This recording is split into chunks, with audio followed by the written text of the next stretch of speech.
दंडवत हो. स्मृतीस्थळ निरूपणाच्या आजच्या सत्रामध्ये आपण 34 क्रमांकाची स्मृती आणि त्या पुढील स्मृती श्रवण करणार आहोत. महात्म्या विधी व्यतिरिक्त ग्राम गमन निषेधू, एकुदिसू भटोबासी म्हणितले, भिक्षा अवसरा वांसुनी महात्मा गावांतू नवसावे गा. महात्म्या विधी व्यतिरिक्त ग्राम गमन म्हणजे गावामध्ये जे काही परिभ्रमण आहे ते परिभ्रमण निरर्थक नसलं पाहिजे, ते अर्थपूर्ण असलं पाहिजे, त्याला काहीतरी विधीची जोड असली पाहिजे तरच गावामध्ये जावं, अन्यथा गावामध्ये जाऊ नये. आणि त्या ठिकाणी जे काही ईश्वर साधकाचं परिभ्रमण आहे ते परिभ्रमण हे उगाचच नसतं. आटनं जरी निरुद्देश्य करावे सांगितलेलं आहे तरी ईश्वराचा उद्दिष्ट त्याच्यामध्ये असलं पाहिजे. ईश्वराच्या उद्दिष्टाशिवाय दुसरं काहीही उद्दिष्ट त्याच्यामध्ये नसतं. आणि म्हणून आटन जे आहे त्याला सुद्धा एक प्रकारचा अर्थ जोडला गेलेला आहे. स्वामींचं वचनाचं अनुपालन त्याच्यामध्ये आहे, आज्ञेचं पालन त्याच्यामध्ये आहे. आणि म्हणून निरर्थक कुठलीच गोष्ट करायची नाही. नुसतंच गावात जाण्याचाच विधी नाही आहे, जेही काही करायचं आहे स्वामी सांगतात तयाचे उठणे बैसणे, एवढं हे सुद्धा वाया जात नाही. म्हणजे त्या सगळ्या उठण्या बसण्याला देखील अर्थ आहे, निरर्थक उठणं बसणं देखील नाही आहे. इतका काटेकोर आचार साधकाचा आहे. आणि म्हणून अशा साधकाने गावामध्ये निरर्थक जायचं नाही आहे, परंतु विधी व्यतिरिक्त हा शब्द आहे. म्हणजे विधी जर का असेल त्या विधीसाठी मात्र गेलं पाहिजे, भिक्षेला मात्र जावं लागेल. काही जर का सेवा असेल तर त्या सेवेसाठी मात्र जावं लागेल. अशक्त विधी असेल तर त्यासाठी मात्र जावं लागेल. पण इत्यादी कुठलाच काही प्रकार नाही. उगाचच आपल्या मनाला वाटलं की आता फिरून यावं, थोडं कंटाळा आला म्हणून गावाकडे किंवा गावामध्ये फिरायला जाऊ नये, विधी व्यतिरिक्त नाही. आणि सांगतात की भिक्षा अवसरा वांचुनी. आता काय सेवा असावी? गावात जाण्याचं कारण, मुख्य कारण हे आहे की भिक्षेचंच कारण मुख्य असणार आहे की रोज ज्यांना जायचं आहे. बाकी काही ग्रामसेवा जर का काहीतरी असेल, गावाच्या संबंधित काही सेवा असेल तर ती सेवा करण्यासाठी विशिष्ट लोकांची नेमणूक केलेली असते. त्या व्यतिरिक्त आपण मात्र जायचं नाही. आणि जावंच लागलं तर भिक्षा अवसरा वांचोनी, भिक्षा अवसराशिवाय मात्र गावात जायचं नाही. आणि बारसीचा दिसी वासनिकाच्या घरा भिक्षे जावे. म्हणजे जर का महिन्याभरामध्ये कधी कधी एका महिन्यात एखादा दिवस किंवा असा कुठला दिवस नपाळत्याचा वगैरे येत असतो की ज्या दिवशी प्रत्येक घरामध्ये, अन्य घरांमध्ये विकल्पजनित काही क्रिया होत असतात, देवताजनित काही विधिविधानांचं बाहुल्य असतं, किंवा त्या निमित्ताने व्रत वैकल्य एखाद्या घरामध्ये किंवा अनेक घरांमध्ये केल्या जातात. म्हणजे याचा थोडाफार आपल्याला अंदाज असतो. जसं एखादं सण आहे तर त्या सणाच्या दिवशी काही ना काही देवता विधान वगैरे हे अधिक प्रमाणामध्ये केल्या जात असतं. मग याची कल्पना एक आपल्याला असते. मग अशा दिवशी अन्य साधकांकडे किंवा अन्य जे काही लोक आहेत, उपदेशी नाहीत, वासनिक नाहीत किंवा वासनिक असून मिश्र भक्तीवाले आहेत. आता एक नवीन प्रकार आलेला आहे बरं का. वासनिक असून म्हणजे आता त्यांना वासनिकही म्हणता येत नाही, ते नामधारक. उपदेशी पण म्हणता येत नाही, ते काय आहेत? नामधारक. नुसतं नाम धारण केलेलं आहे.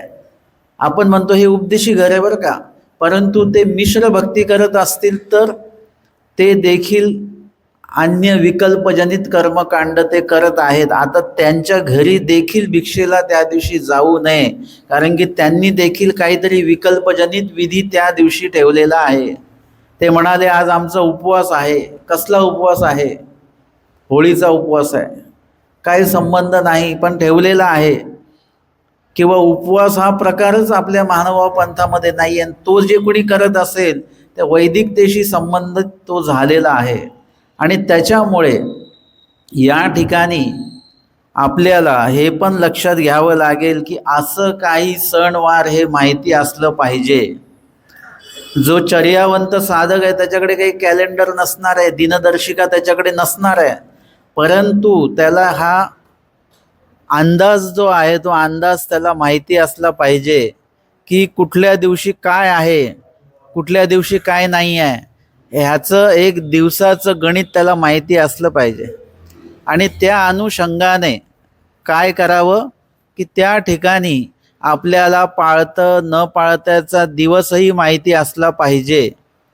म्हणजे एवढं आचरणवंत व्यक्तीला हे मात्र लक्षात ठेवावं लागणार. जर का न पाळता आहे आणि त्या दिवशी कुठे भिक्षेला गेले आणि काही देवताजनित विकल्पजनित काही जो पदार्थ आहे तो कदाचित त्यांना वाढल्या गेला तर तो भिक्षेमध्ये येईल, तो खाल्ल्या जाईल.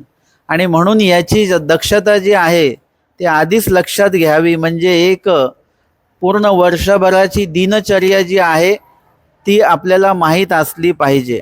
आणि म्हणून सांगतात की त्या ठिकाणी जर का असं काही नपाळत्याच्या संदर्भामध्ये एखादा दिवस असेल तर त्या दिवशी वासनिकाच्या घरा भिक्षे जावे, वासनिकाच्या घरी भिक्षेला जावं.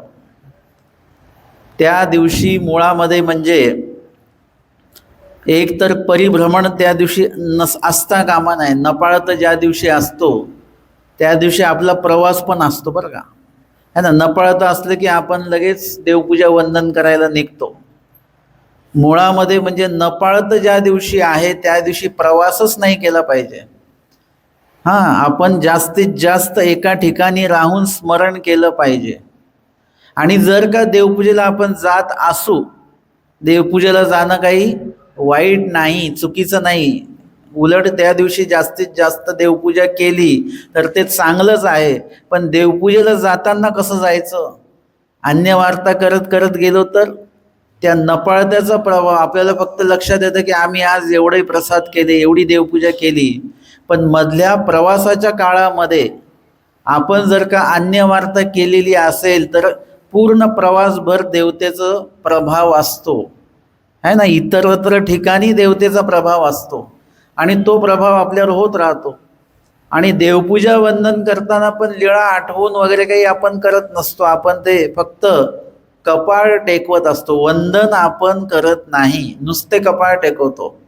म्हणजे काय होतं की काहीच धड आपल्याकडनं एकही विधी धड होत नाही. प्रवासामध्ये पण स्मरण करत करतच म्हणजे त्या नपाळत्याचा प्रभाव आपल्यावर होता कामा नये. अन्य वार्ता करू नका. अशा पद्धतीने जर का करत असाल तर हरकत नाही. स्नानवंदन करायला नपाळत्याच्या दिवशी जाणं वगैरे ह्या गोष्टीला कुठली हरकत नाही.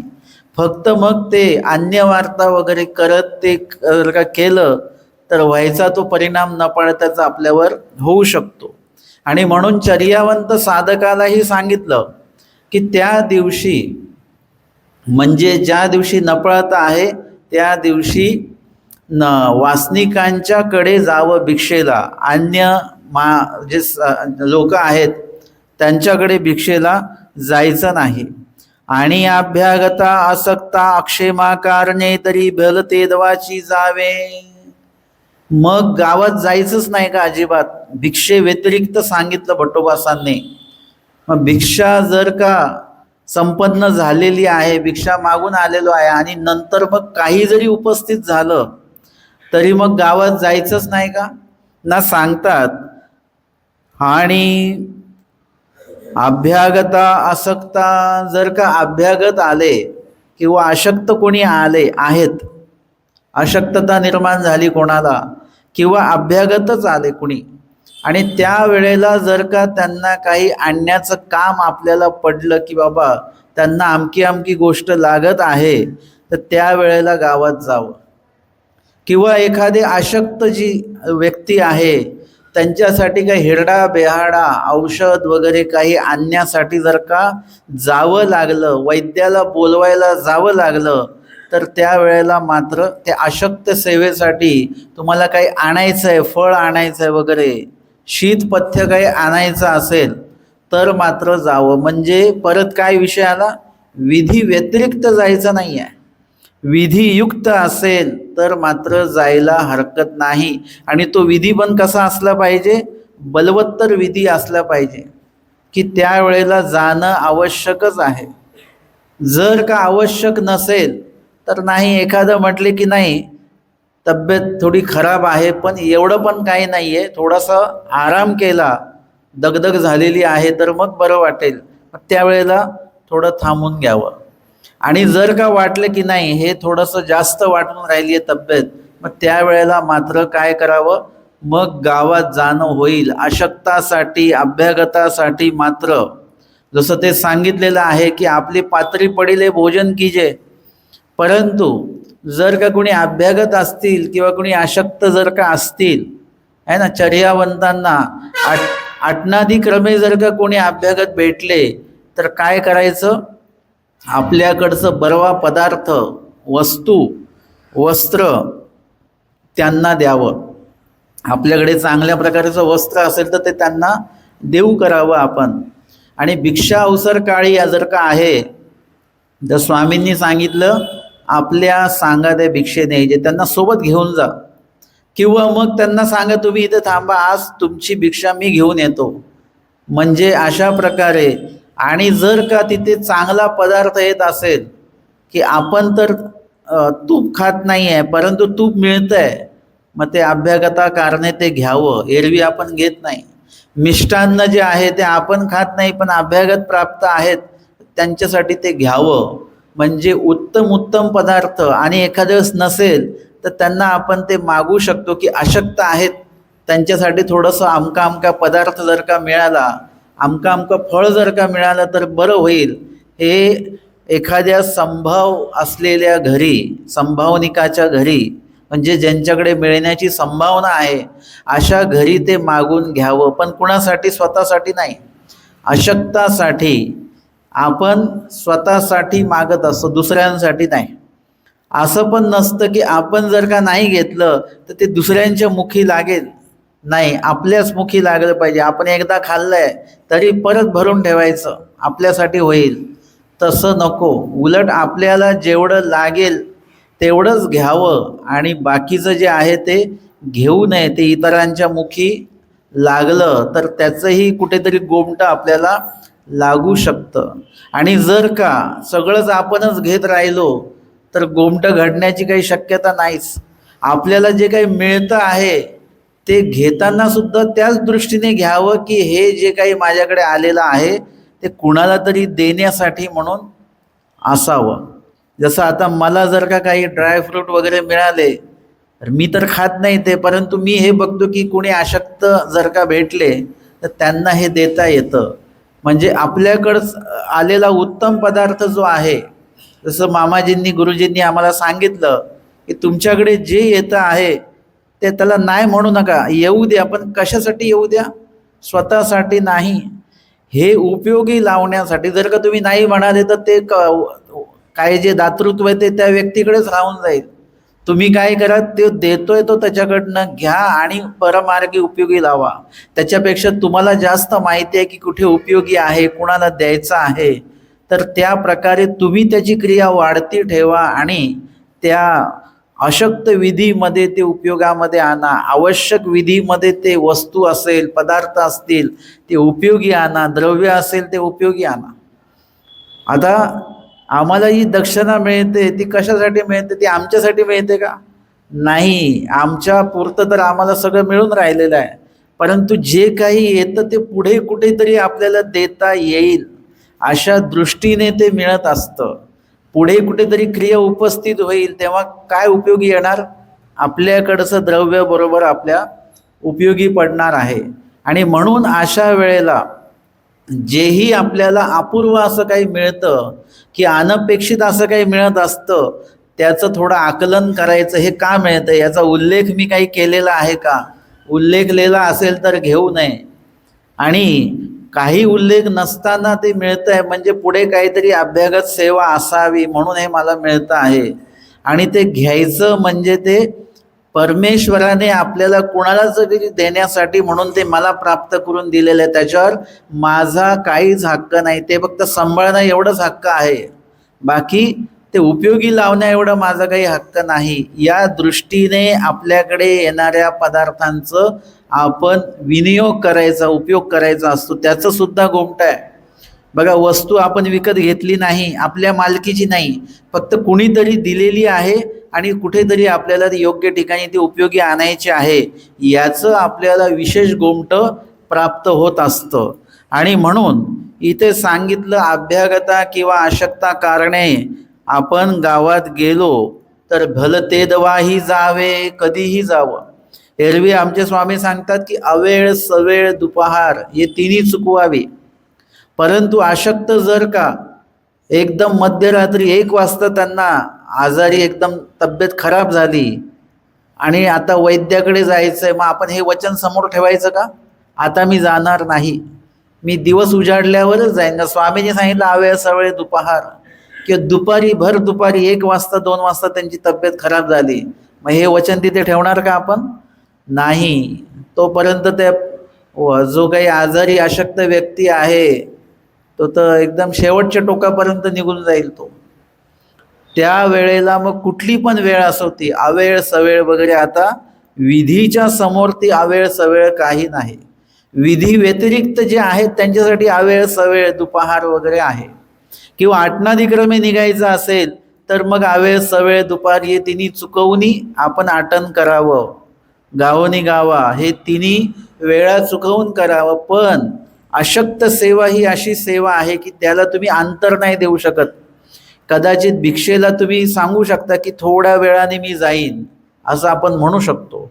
आटनाला जायचं आहे, थोडंसं उजेड पडल्याशिवाय बाहेर पडायचं नाही, कारण की पायाखाली काही जनावर वगैरे येऊ शकतं. श्रुतदृष्ट चुकवायला सांगितलं म्हणून भल्या पहाटे एकदम काळोखामध्ये पण निघू नये.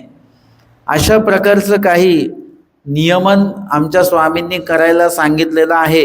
परंतु त्यामध्ये जर का अशक्त सेवा ही अशी सेवा आहे की त्याला तुम्ही पुढे नाही ढकलू शकत की आपण ह्यांचा उपचार उद्या करूया, परवा करूया, थोड्या वेळाने करूया.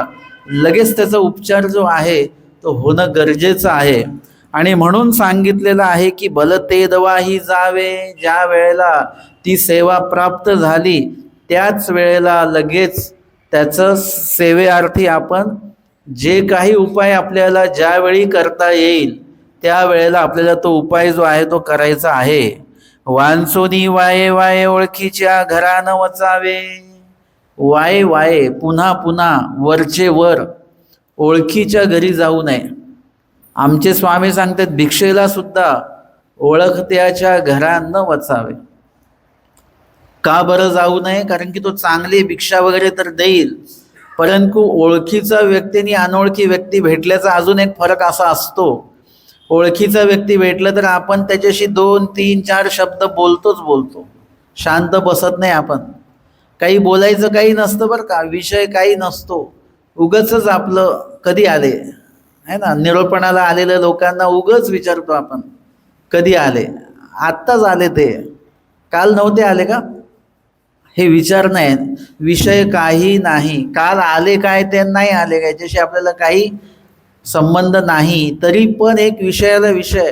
आणि अनोळखी व्यक्ती असेल तर आपण त्याच्याशी दंडवताला दंडवत बस, एवढंच असतं. ओळखत्याच्या घरी भिक्षेला गेलं तर सदन भिक्षा मिळेल, चांगली भिक्षा मिळेल आणि काहीतरी बोलणं पण होऊ शकतंच. आपण नाही बोललं तर ते बोलतील. बरं, ते बोलले तर त्याला हा काहीतरी उत्तर द्यावंच लागेल आपल्याला. त्यावेळी नामस्मरण आपलं ठाकू शकतं. आणि म्हणून तो दोष चुकवण्यासाठी ओळखत्याच्या घरी जाऊ नये. आणि एरवी देखील कार्यापुरतंच आमच्या स्वामींनी पाठवलं तेव्हाच भट्टोबास गेले. कुठे जायचं आहे, गदोनायकांच्या घरी गेले आसू आणण्यासाठी, जेव्हा स्वामींनी सांगितलं तेव्हाच गेले, पुन्हा पुन्हा जात राहिले का? ही व्यक्ती चांगली आहे बरं का, स्वामींच्या उपयोगी पडणारी आहे वगैरे, यांच्याशी संपर्क ठेवू चांगला आपण, नाही. वाया वाया वरचे वर ओळखत्याच्या घरी जाऊ नये, आणि ओळखी होईल म्हणून सुद्धा वरचे वर जाऊ नये. कारण की ज्यांच्याकडे आपण जाऊ ते प्रापंचिक आहेत, तो त्यांचा प्रपंचाचा व्याप आहे. आणि आपण जेव्हा केव्हा त्यांच्या संपर्कात जातो तेव्हा त्यांच्याकडचं काहीतरी घेऊन येत असतो आपण, थोडंफार का होईना. तुम्ही ज्यांना भेटले आणि त्यांना विचार कसं चाललंय, मग ते सांगतात आमचे ते अमके अमके नातलं, त्यांना असं झालं तसं झालं, ते आजारी पडले वगैरे. आता तुम्ही जेव्हा येता परत तेव्हा सगळं ते घेऊन येत असतात, त्यांचं सुख दुःख वगैरे डोक्यात घेऊन येत असतो आपण. म्हणजे आपलं स्मरण ठाकलं, आपल्या चिंतनामध्ये खंड पडला, म्हणजे इत्यादी गोष्टी होता कामा नये. आणि वाया वाया वरचे वर आपण त्यांच्याकडे गेलो तर त्यांचा जो काही संपर्क आहे तो आपला संपर्क होऊन जात असतो, त्यांचे सुखदुःख आपले सुखदुःख होऊन जात असतात, आणि वेळ मात्र व्यर्थ जातो.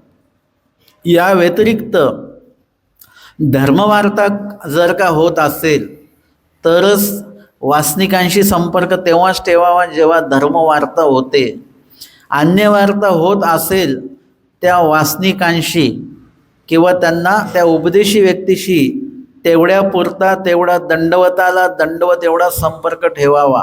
अन्यथा तुम्ही काय करा की तुम्ही त्यांना धर्मवार्तेला प्रवृत्त करा. तुम्ही जात असाल तर तुम्ही त्यांच्याकडे धर्मवार्ताच करत असाल तरच जा, परंतु ते देखील वाया वाया म्हणजे पुन्हा पुन्हा वरचेवर जायचं नाही. ऐसे सांगितले यांत बहुत असे, असं आचार्य भट्टोबासांनी निरूपण केलं. आणि यांत बहुत असे अजूनही भरपूर काही निरूपण केलेलं आहे, ते काही निरूपण या ठिकाणी आलं नाही. पुढची स्मृती येते 35 क्रमांकाची. अवतार विशेषे उद्धरण प्रशंसा, म्हणजे 5ही अवतार आहेत, परंतु 5व्या अवताराविषयी किंवा त्या नामाविषयी विशेषता जी आहे उद्धरणाची त्यांची. 5ही अवतार जीवांचा उद्धार करतात. 5ही अवतारांच्या नामाने जीवाचा उद्धार होतो. ईश्वर प्राप्ती 5ही अवतारांच्या नामाने होते. परंतु आमच्या स्वामींच्या नामाच्या स्मरणाची विशेषता किंवा त्यांच्या उद्धरण कार्याची जी विशेषता आहे ती भट्टोबासांनी सांगितलेली आहे. एकू दिसू भट्टोबासी म्हणितले, एकू दिसू भट्टोबासी म्हणितले, ये सृष्टीमध्ये, या सृष्टीमध्ये. आता ही प्रस्तुत सृष्टी सुरू आहे. एक सृष्टी म्हणजे किती कालावधी आहे माहिती नाही. असं म्हटलेलं आहे भगवद्गीतेमध्ये वगैरे काय की 1000 चौकड्या म्हणजे एक सृष्टी. परंतु आपण ब्रह्मविद्याशास्त्रामध्ये बोलत असताना सकळ जीवांना ज्ञान पाळी फिरणं ही एक सृष्टी आहे, किंवा त्यातला शेवटचा जीव जोपर्यंत प्रमादी होत नाही तोपर्यंत सृष्टीचा कालावधी तो आहे. जेव्हा शेवटचा जीव एक तर उद्धरेल म्हणजे त्या सृष्टीतला, तिथे अनेक जीव आहेत, त्यापैकी सगळे प्रमादी झाले आणि एकच जीव जो आहे तो अजून प्रमादी झाला नाही, तो एक तर प्रमादी झाला तर सृष्टीचा संहार होईल, किंवा त्याचा उद्धार झाला तर सृष्टीचा संहार होईल. म्हणजे तेवढी सृष्टीचा तो कालावधी किती आहे त्याची काही निश्चिती नाही. आणि या सृष्टीमध्ये आता ही प्रस्तुत सृष्टीमध्ये 5ही अवतार आहेत, परंतु आमच्या स्वामींचा देखील अवतार या कलियुगामध्ये झालेला आहे.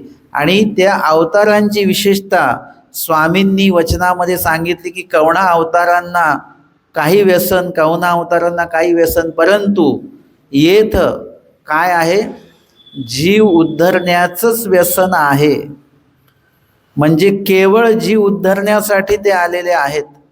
है ना. आधीचे एक शिक्षक असायचे, एका वर्गाला एकच शिक्षक, ते सगळे विषय ते एकटेच शिकवायचे. आणि आताच्या याच्यामध्ये कसं एका विषयाला एकच शिक्षक असतात, ते केवळ त्या वर्गामध्ये एकच विषय शिकवायला येतात, ते दुसरे विषय शिकवत नाही. तसं श्री चक्रधर स्वामींनी जो अवतार घेतलेला आहे तो केवळ आणि केवळ जीव उद्धरणाचंच व्यसन घेऊन जीवाच्या उद्धारार्थीच हे अवतार झालेले आहेत. आणि एका सृष्टीमध्ये उद्धरण व्यसनी अवतार हे एकच होतात आणि ते एकदा जर का झाले तर ते सृष्टीपर्यंत नित्य असतात.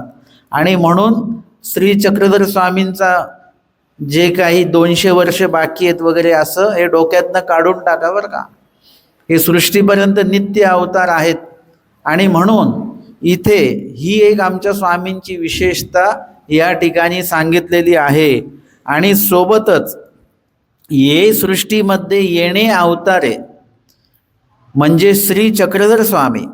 येणे अवतारे श्री चक्रधरे जो नुधरे. म्हणजे आता आपण क्रमाने जर का घेतलं तर पहिले अवतार कोण आहेत? श्री दत्तात्रय प्रभू है ना. श्री दत्तात्रय प्रभूंकडे आपला उद्धार झाला नाही. श्रीकृष्ण महाराजांकडे आपण आलो, तिथे उद्धार झाला नाही. ठीक आहे, पर्याय आहे बरं का पुढे. चक्रपाणी महाराज आहेत, तिथे उद्धार झाला नाही. पर्याय आहे पुढे. श्री प्रभू अवतार आहेत, पर्याय आहे पुढे. श्री चक्रधर स्वामी आहेत.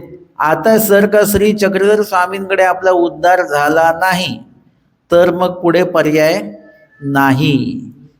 म्हणजे आपण म्हणतो ना हा एकदम चांगला डॉक्टर आहे, जर का याच्याकडे जर का इलाज नाही झाला मग आता जगामध्ये दुसरा डॉक्टर नाही बरं का. हाच एक आहे. तशा पद्धतीने श्री चक्रधर स्वामींकडे आपला उद्धार कुठल्याही हालतीमध्ये झाला म्हणजे झालाच पाहिजे. आणि तो कधी होईल? जेव्हा आपण तो करून घेऊ. कधी करून घेऊ आपण? जर का त्यांच्या वचनाच्या अनुपालनावर जेव्हा आपण चालू त्यावेळेला आपला उद्धार होणार आहे. आणि ही आपला चांगला योग आहे बरं का. लोक म्हणतात की आपण कलियुगामध्ये हीन युगामध्ये अवतार आपला जन्म झाला आपला. ठीक आहे, एक बाजू आपली पडकी आहे, आपण हीन युगामध्ये आलो. आणि एक बाजू आपली चांगली आहे की आपल्याला उद्धरण व्यसनी अवताराच्या साधनामध्ये आपण आहोत. ते आपले साधनदाता आहेत.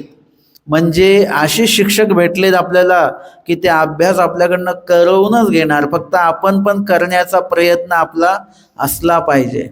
उद्धरण व्यसनी अवतार म्हणजे ते आपला उद्धार केल्याशिवाय शांत बसणार नाहीत. फक्त आपला पण थोडासा, म्हणजे एखाद्या व्यक्तीने पंचपक्वान्न तयार केले, आपल्याला चांगली बसण्याची व्यवस्था केली, ताट वाढून दिलं, साग्र संगीत सगळं काय, आणि घासही भरवला आपल्याला.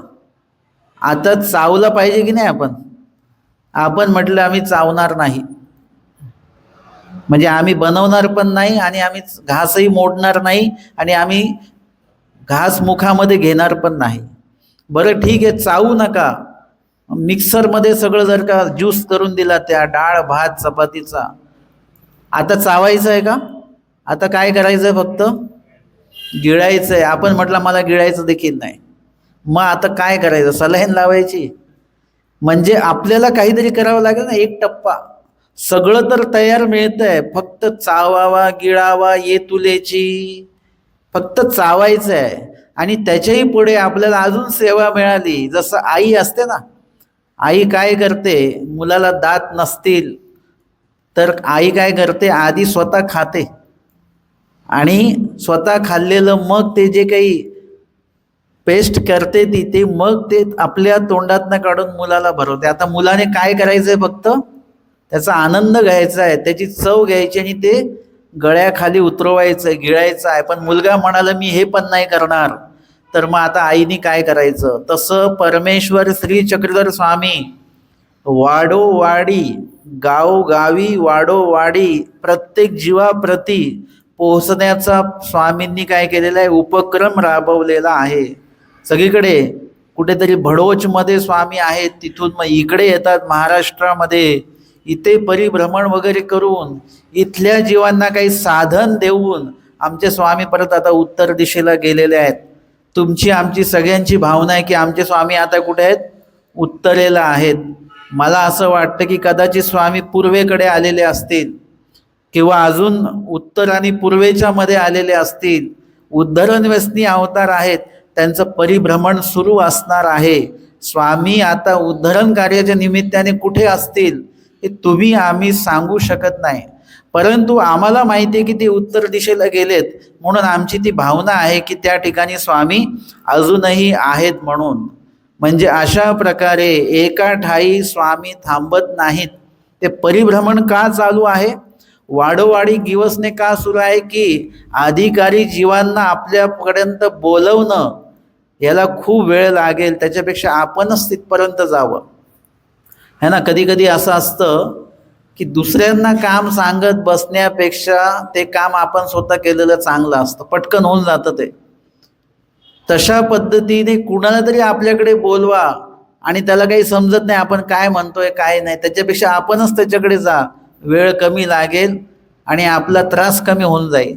परमेश्वर उलट आपल्यासाठी त्रास घेऊन राहिलेले आहेत आणि आपल्यापर्यंत पोहोचण्याचा प्रयत्न आहे. तुम्ही म्हणाल की आम्हाला आमच्या जवळ देव पोहोचलेलंच नाही आहेत, परंतु आपल्याकडे देवानी पोहोचावं याची साधना देवाने दिलेली आहे बरं का आपल्याला.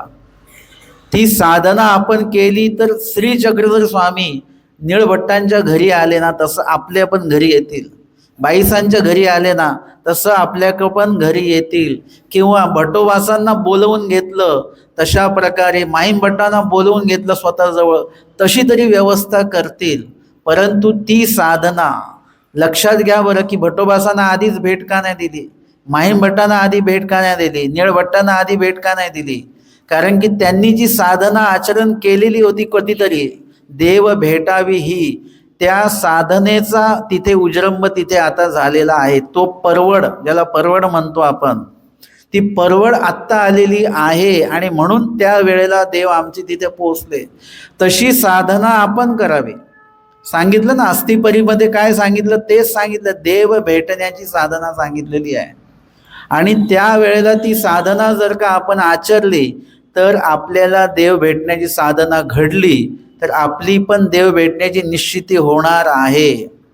रोज नुसतं तुम्ही किती म्हटलं ना बीजे करावे मम सदनाला, अशाने देव येत नसतात. देव त्याच्यानेच येतात की तो जेणे परी होवावा तो तेणेची परी होईल. तुम्ही तुमच्या पद्धती जर का निर्माण केल्या की या पद्धतीने देव येतील, त्या पद्धतीने देव येत नसतात. देवाने सांगितलेल्या परीनेच देव येणार आहेत. आणि तशा पद्धतीने ती साधना जर का आम्ही केली तर निश्चित आमच्याकडे पण देवाची येण्याची तारीख निश्चित होऊन जाईल की यांची परवड या वेळेला येणार आहे आणि त्या वेळेला त्यांना भेटायचं आहे. बाईसांना मागील जन्मामध्ये पूर्वभजन घडलेलं आहे आणि या जन्मामध्ये पण बाईसांचं तारुण्य गेलं, आता बाईसा वयस्कर झालेले आहेत है ना, जवळजवळ 50च्या जवळ आसपास समजा बाईस असतील. मग स्वामींनी एवढ्या दिवस त्यांना भेट का नाही दिली ना, त्यांची ती परवड जी आहे ती परवड तोपर्यंत आलेली नाही की देवानी स्वतः जाऊन भेटून त्यांना प्रेमदान द्यावं. ती जेव्हा परवड आली, ती परवड आली तेव्हा स्वामी भेटले आणि जेव्हा स्वामी भेटले त्याच्या 3 दिवस सुद्धा ती परवड त्यांना आलेली नाही. म्हणजे भेटल्यानंतर सुद्धा पहिल्या दिवशी नाही देता आलं, दुसऱ्या दिवशी नाही दिलं आणि तिसऱ्या दिवशी पण तिसऱ्या वेळेला दिलेलं आहे. म्हणजे तिसऱ्या दिवशी पण पहिले 2 वेळा स्वामींनी ते देऊ केलं पण ते घेतल्या गेलं नाही, दृष्टी मिळाली नाही. आणि तिसऱ्या दिवशी पण तिसऱ्यांदा जेव्हा बघितलं तेव्हा ते दिल्या गेलं. म्हणजे परवड जेव्हा येते तेव्हाच परमेश्वरही देऊ शकतात आणि परमेश्वर तर कधी पण देतील, पण परवड नसेल तर ते घेता येणार नाही आपल्याला. म्हणजे दादोस झाले, सारंग पंडित झाले, यांची परवडच आलेली नाही आहे, त्याच्यामुळे त्यांना ते घेता आलं नाही. पण जेव्हा केव्हा ते येईल परवड तेव्हा त्यांना देखील या सृष्टीमध्ये ज्ञान पाळी फिरणारच आहे, त्यांनाही ज्ञान होणार आहे. ते टिकेल की नाही टिकेल तो त्यांचा प्रश्न आहे. म्हणजे अशा पद्धतीने आम्हाला हे उद्धरण व्यसनी अवतार प्राप्त झालेले आहेत आणि म्हणून आम्ही हीन युगात जरी जन्मलो तरी कसं असतं की एक गोष्ट वजा असेल ना तर एक गोष्ट अधिक असते बरं का. काहीतरी चांगलं असतं परंतु आपण चांगलं नाही बघत. आपण फक्त म्हणतो की थंडीच खूप आहे हो, पण आपल्याकडे स्वेटर आहे हे आपण मात्र विसरतो. थंडी किती का असे ना आपल्याकडे स्वेटर आहे ना, मग थंडीचं एवढं काय करायचं. पाऊस भरपूरच आहे पण आपल्याकडे छत्री आहे की. आपण आपल्याकडे जो काही प्लस आहे आपल्याकडे जे काही आहे, उपलब्धता, सोय आहे, सुविधा आहे, त्याच्याकडे आपण दुर्लक्ष करतो आणि जो त्रास आहे त्याच्याकडे आपण जास्त लक्ष देत असतो. तसं हीन युग असे ना का, पण याच युगामध्ये भटोबासांचाही जन्म झाला, महादाईसांचाही जन्म झाला. त्यांनी ते प्राप्त केलं की नाही? हीन युगामध्येच त्यांनी ईश्वराला प्राप्त केलं. तसं आम्हाला सुद्धा ती संधी आहे. आणि म्हणून आचार्य भटोबासांनी म्हटले, येणे अवतारे श्री चक्रधरे जो नुधरे. जर का श्री चक्रधर स्वामींकडनं आपला जर का उद्धार नाही झाला किंवा एखाद्या जीवाचा जर का उद्धार नाही झाला, तर तो कहीची नुधरे मा नुधरे, तो कहीची नुधरे, मग तो कुठेच त्याचा उद्धार होऊ शकत नाही. दत्तात्रय प्रभूं सोबत राहणं काही सोपी गोष्ट आहे का? आपण दत्तात्रय प्रभूंच्या विशेषांची पण किती काळजी घेत असतो, म्हणजे त्यांची शिस्त वगैरे. आमच्या स्वामींसारखं नाही. तुम्ही म्हणाल की आम्ही श्रीप्रभूंकडे राहू, तर श्रीप्रभूंकडे तर समळा जीवा अधिकारच नाही आहे. कधी काय हातामध्ये श्रीकरात येईल ते फेकून मारतील, सांगता येत नाही. तिथे राहणारा जीव तो महादाईसांसारखा, आबाईसांसारखा, माहीम भट्टांसारखाच कुशळ जीव असला पाहिजे. कुणी आयरं गेलं तिथे जाऊन राहू शकत नाही. प्रत्येक अवताराची एक अस्थिपरी आहे राहण्याची, त्या परीमध्ये राहता आलं पाहिजे. आमचे स्वामी मात्र ते जीवाने विनंती केली तर विनंतीचा स्वीकार करतात. ते म्हणाले, देवा त्या ओसोला सोडू का आम्ही? स्वामी काहीच बोलत नाही. स्वामींची प्रवृत्ती नाही आहे की त्याला सोडावं, कारण की त्यांनी अनेकांना त्रास दिलेला आहे त्या बैलाने. परत विनंती करतात, परत स्वामी शांत आहेत आणि परमेश्वराचं दयाळू मयाळूपण जे आहे त्या ठिकाणी कार्यास येतं. आणि स्वामी म्हणतात, ठीक आहे, काही हरकत नाही. परंतु स्वामी हेही सांगतात, तुम्हाला माहिती नाही या बैलाने काय केलेलं आहे, का बांधलं याला. एवढं सगळं देवाला माहीत असून सुद्धा देवाने त्यांना सोडायला लावलं, म्हणजे कुठेतरी दयाळू मयाळूपण जे आहे ते कार्यरूप त्या ठिकाणी होतं. आणि अशा पद्धतीने असे परमेश्वर अवतार झालेले आहेत. आणि त्यांच्याकडे जर का आपला उद्धार नाही झाला, तर तो कहीची नुद्धरे मा कहीची नुद्धरे, म्हणजे इथे 3 वेळा सांगितलेलं आहे. येणे अवतारी श्री चक्रधरे जो नुधरे, तो कहीची नुधरे मा कहीची नुधरे, म्हणजे त्रिवार सांगितलेलं आहे. एकदा नाही, दोनदा नाही, 3दा जे सांगितलेलं असतं ते निश्चित असतं. ते असं नाही एकदा जे सांगितलं ते बदलू शकतं, 2दा सांगितलं ते बदलू शकतं, पण 3ऱ्यांदाही जे सांगितलं जातं म्हणजे ते इतकं पक्का असतं की ते बदलण्याची कुठलीच शाश्वती त्याच्यामध्ये नसते. आणि म्हणून हे लक्षात घ्यायचं की आपल्या सर्व हीन जीवांसाठीच म्हणा एक प्रकारे हा जो अवतार आहे तो अवतार झालेला आहे. आणि आपल्यासाठी ही सुवर्ण संधी आहे की आपण अधिकाधिक प्रमाणामध्ये बघा, अजून आता समजा कृष्ण महाराजांची अस्थिपरी जर का आपल्याला समजून घ्यायची आहे, तर अजूनही ती आपण समजून घेतलेली नाही आहे, है ना. आज गीता जयंती आहे, परंतु भगवद्गीतेला आपण किती मर्यादित ठेवलेलं आहे. कशासाठी उपयोगात आणतो गीता आपण? कशासाठी? फक्त वास्तुशांती आणि कोणी मेला त्याच्या व्यतिरिक्त भगवद्गीतेचा आपल्याला काही उपयोग नाही. फक्त तेवढ्या दिवसापुरतं आपण कोणी वाचून काढतो ते. याच्या व्यतिरिक्त अर्जुन देवानी भगवद्गीतेचं पारायण केलं का? आहे का काही प्रमाण तुमच्याकडे? अर्जुन देवानी काय केलं? भगवद्गीता लिहून काढली आणि त्याचं रोज पारायण करत होते का? ते पारायण नाही केलं अर्जुन देवानी. भगवद्गीता उतरवली इथे हृदयामध्ये. जे जे प्रश्न केले त्याचे जे जे उत्तर मिळाले स्वामींकडनं ते सगळे त्यांनी हृदयामध्ये साठवले.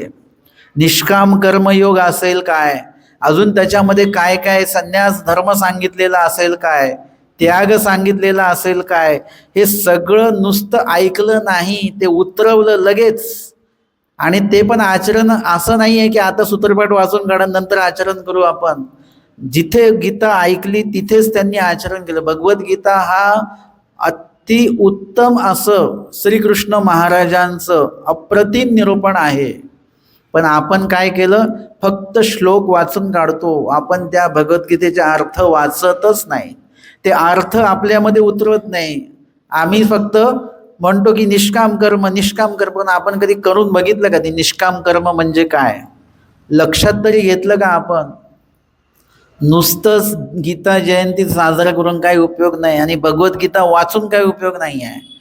ते भगवद्गीतेच्या शास्त्राद्वारे आचरणाद्वारे आपण वाचू अशा प्रकारे त्याचं अध्ययन आपण केलं पाहिजे, जे अर्जुन देवांनी केलेलं आहे. भगवद्गीता आधी समजून घेतली पाहिजे आणि त्याचं अनुपालन आपल्यामध्ये उतरलं पाहिजे. आणि जेव्हा अर्जुन देव म्हणतात करिष्ये वचनम तव, म्हणजे स्वतःचं आयुष्य स्वतःकडे होतं त्यांच्या, परंतु जेव्हा भगवद्गीता त्यांनी पूर्ण निरूपण ऐकलेलं आहे, असं म्हणतात की 45 मिनिटामध्ये हे निरूपण झालेलं आहे आणि नंतर ते श्लोकबद्ध झालं, मोकळं निरूपण झालेलं, नंतर ते श्लोकबद्ध केलं गेलं. परंतु एवढ्या वेळामध्ये त्यांना ते स्वामी काय सांगतात कृष्ण महाराज ते सगळं त्यांनी लक्षात आलं, समजलं आणि लगेच स्वतःचं आयुष्य जे स्वतःकडे होतं ते देवाकडे देऊन टाकलं की देवा करिष्ये वचनम तव, हे आता तुम्ही जे म्हणाल ते मी करेन. आतापर्यंत कसं होतं, मी जे म्हणेल तेच मी करेन. अज्ञानी याचं लक्षण आहे, मी जे म्हणेन तेच मी करेन. ज्ञानी याचं लक्षण काय आहे, देव जे म्हणतील ते मी करेन. आमचे स्वामी भटोबासांना तेच म्हणतात ना की इथे बोलवल्याशिवाय यायचं नाही, पाठवल्याशिवाय जायचं नाही. आहे का मान्य? म्हणजे कुणाच्या अधीन राहावं लागेल आपल्याला? आपलं आयुष्य देवाच्या अधीन करावं लागतं. येत आधीन आधी होईजे. तसं अर्जुन देवाने काय केलेलं आहे, भगवद्गीता ऐकल्यानंतर आपलं आयुष्य आपलं कर्तृत्व सगळं कृष्ण महाराजांना समर्पित करून टाकलं आणि म्हणाले की आत्ता तुम्ही जे म्हणाल आत्तापासून, फक्त आत्ता नव्हे, आत्तापासून तुम्ही जे म्हणाल ते मी करेन. आणि मग युद्ध झालं, राज्य जिंकलं. आता ते राज्य उपभोगायचं ना, एवढं जर का जिंकलं राज्य तर आता कृष्ण महाराज म्हणतात आता हे त्यागा. आपण असतो तर काय म्हटलो असतो, आताच थोडं नवीन घर बांधलंय, ते मुलं म्हणतात थोडं एखाद वर्ष तरी थांबा, या घराचा उपभोग घ्या मग दीक्षा घ्या. म्हणून आम्ही आता थांबलोय, माझी दीक्षा आता पुढच्या वर्षी आहे. म्हणजे थांबलो ना आपण नवीन घराचा उपभोग घ्यायला. अर्जुन देवाने राज्य कमवलेलं होतं, राज्य मिळवलेलं होतं. कृष्ण महाराजांनी सांगितलं त्यागा, एका वाक्यामध्ये लगेच त्याचा त्याग. राज्य सोडणं म्हणजे काही सोपी गोष्ट नाही. महादेव राजा आपल्याला एकदम साधारण व्यक्ती वाटतो, त्याच्या 2 चुका आपल्या लक्षात आहेत की ते स्वामींच्या भेटीला पहिल्या दिवशी नाही आले, दुसऱ्या दिवशी नाही आले. परंतु जर का ते आले असते तर त्यांनी राज्य सोडलं असतं, हे मात्र स्वामींनी सांगितलेलं आपण लक्षात ठेवलं पाहिजे. त्यांनी जे नाही केलं, त्यांनी जे केलं, चुका केलं ते आपण लक्षात ठेवल्या, पण त्यांनी जे केलेलं नाही पण तो करू शकण्याची क्षमता त्याच्यामध्ये आहे. राज्य सोडणं काही सोपी गोष्ट नाही आहे. ते अर्जुन देवाने सोडून दाखवलेलं आहे. ही आहे भगवद्गीता, त्याचं हे तत्व आहे, ते आपण कुठेतरी उतरवलं पाहिजे आपल्यामध्ये. आणि या ठिकाणी आपण जर का म्हणालो की कृष्ण महाराजांकडनं मी माझा उद्धार करून घेईल, अजूनही आपल्याला भगवद्गीता शुद्ध वाचता येत नाही. संस्कृतचं आपल्याला ज्ञानच नसल्यामुळे आपण ती शुद्ध वाचतोय का अशुद्ध वाचतो आहे काही कळत नाही. कुणीतरी मला म्हणाले की आम्ही रोज 12वा अध्याय वाचतो. का वाचता? म्हणे आम्ही एकांना विचारलं की आम्हाला भक्त व्हायचं देवाचं, तर काय केलं पाहिजे? त्यामुळे रोज भक्तियोग अध्याय वाचा. आम्ही रोज वाचतो. मला सांगा, भक्तियोग अध्याय वाचून आपल्याला लगेच भक्त होणार आहे का आपण? मी त्यांना म्हटलं भक्तियोग अध्याय श्लोक वाचाच, पण ते नुसतेच वाचू नका, त्याचे अर्थ पण वाचा. आणि भक्तियोग अध्यायाचं पण पारायण नाही करायचं आहे. भक्तियोग अध्यायामध्ये भक्ताचं काय लक्षण आहे ते सांगितलेलं आहे, ते वाचा. आणि ते लक्षणं आपल्यात आहे का ते तपासा की भक्ताचं लक्षण काय काय आहे. आमच्या स्वामींनी पण भक्ताचे लक्षणाचे वचनं सांगितलेली आहेत की भक्त कसा कसा असतो. त्या वचनाचं पारायण नाही करायचं, त्यामध्ये जो भक्त सांगितलेला आहे तसं होण्याचा प्रयत्न करायचा. बाई भक्त आणि मागे म्हणजे तो काही देवाकडे मागच सुटतो का? हे द्या ते द्या ते द्या ते द्या. शाश्वत मागतो, अशाश्वत नाही मागत.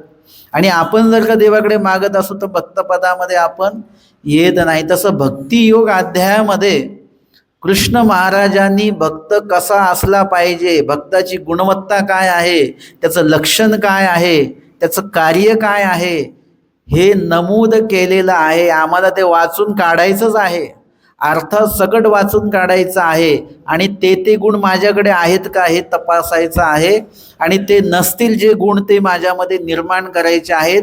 ह्याला भक्तियोग अध्याय म्हणतात. आणि म्हणून भगवद्गीता नुसतं पारायण ग्रंथ म्हणून त्याला सीमित ठेवू नका, त्याला आयुष्य ग्रंथ करा, जगण्याचा ग्रंथ त्याला जर का केला तर आपण अजून संस्कृतपर्यंतच पोचलो नाही. आमच्या स्वामींनी काय केलं, आम्हाला मराठीमध्ये सांगितलेलं आहे. केशराज भास जेव्हा रत्नमाळा सूत्र संस्कृतमध्ये लिहितात आणि म्हणतात असंच मी संस्कृतमध्ये उद्धरण बंद करू का, आमचे आचार्य भटोबा सांगतात नको, येणे माझ्या म्हातारी या नागवतील, नको संस्कृतमध्ये नको, मराठीमध्येच. आमच्या स्वामींनी मराठीमध्ये जर का शास्त्र निरूपण केलं तर आपण देखील ते मराठीमध्येच ठेवूया, संस्कृतमध्ये नको. म्हणजे आमच्या स्वामींनी एक प्रकारे ही दया आमच्यावर केली की आत्ता संस्कृतचा किती अभ्यास शिकायला मिळतो, परंतु अजूनही आपण जशी तशी संस्कृत ही शिकलेलो नाही. संस्कृत आपल्याला बोलता नाही येत. आपण एकमेकांशी मराठीत बोलतो ना, इंग्रजीत बोलतो, तसं संस्कृतमध्ये बोलतो का आपण एकमेकांशी? नाही. मग त्या अनुषंगाने जर का बघितलं तर आमच्या स्वामींनी आमची सोय अशी केली की मराठीमध्ये शास्त्र ठेवलेलं आहे. म्हणजे हे सुद्धा आमच्या उद्धरणासाठी चांगली गोष्ट आहे, पूरक गोष्ट आहे की ज्याचं अनुकरण करायचं आहे, ज्या ज्ञानाचं पालन करायचं ते ज्ञान आम्हाला पटापट वाचता पण देखील आलं पाहिजे, वाचलेलं समजलं देखील पाहिजे. तर म्हणून ही पण परमेश्वराच्या उद्धरण कार्याचा तो एक भागच आहे.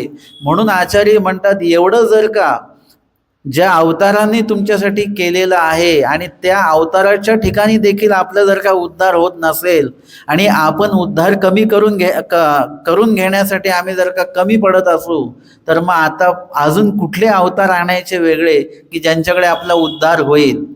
आणि म्हणून या ठिकाणी आचार्य भट्टोबासांनी काय केलेलं आहे, आमच्या स्वामींच्या उद्धरण कार्याचा जो विशेष आहे तसे 5ही अवतार हे परमेश्वराचेच आहेत. हे पण लक्षात घ्या. आपल्याला वाटतं की दत्तात्रय कोणतरी वेगळेच आहेत, कृष्ण महाराज कोणतरी वेगळेच आहेत, यांच्याकडे उपहार केले की त्यांना राग येईल, त्यांच्याकडे उपहार केले की यांना राग येईल. मुळामध्ये म्हणजे स्वरूप एकच आहे परमेश्वराचं. अवतार 5 नाही, अवतार किती आहेत? अनंत अवतार आहेत.